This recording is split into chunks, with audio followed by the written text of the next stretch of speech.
Pada jurnalis Kompas TV Tifal Solesa dan juru kamera Julian Fernando di gedung DPR Jakarta. Selamat siang Tifal, RDP dijadwalkan digelar hari ini. Siapa saja yang akan dipanggil dan apa aspirasi atau keterangan yang akan digali oleh DPR?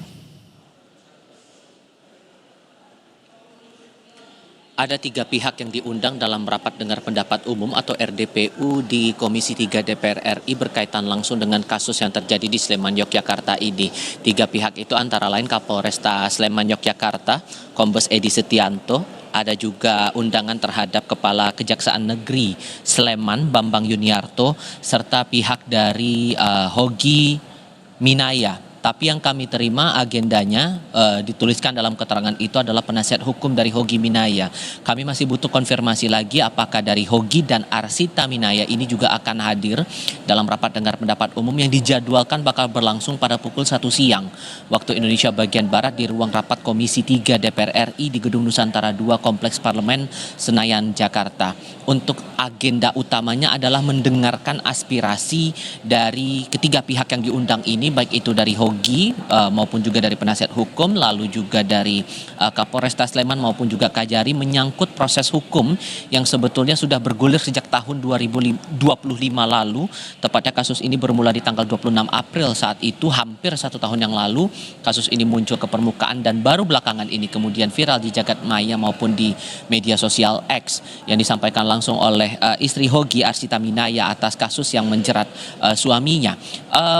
Soal hal apa saja yang akan menjadi konteks penggalian keterangan yang akan dicoba dielaborasi lagi oleh Komisi 3, ini juga masih akan merujuk lagi dinamika saat agenda rapat ini bakal berlangsung kurang 2 jam lagi dari sekarang. Tapi dari Ketua Komisi 3 DPR RI fraksi Partai Gerindra Habibur Rahman juga sudah menyampaikan pandangannya atas kasus yang bergulir setidaknya sampai dengan saat ini, yang sudah berujung pada keadilan restoratif atau restoratif justice dari kedua belah pihak, baik itu dari keluarga pelaku jambret dan juga pihak Hogi Minaya itu sendiri. Habibur Rahman terakhir kali menyampaikan ke publik bahwa ia mengaku prihatin atas kasus ini karena dianggap dipidana saat melakukan pembelaan diri terhadap istrinya yang menjadi sasaran penjamretan saat itu, dan disebutkan bahwa dalam kasus ini yang disebut sebagai kecelakaan tunggal malah dijerat dengan undang-undang lalu lintas dan angkutan jalan. Kalau kita coba gali lagi atau kita coba ingat lagi ke belakang, Hogi ini dijerat dengan 2 pasal dalam undang-undang lalu lintas dan angkutan jalan,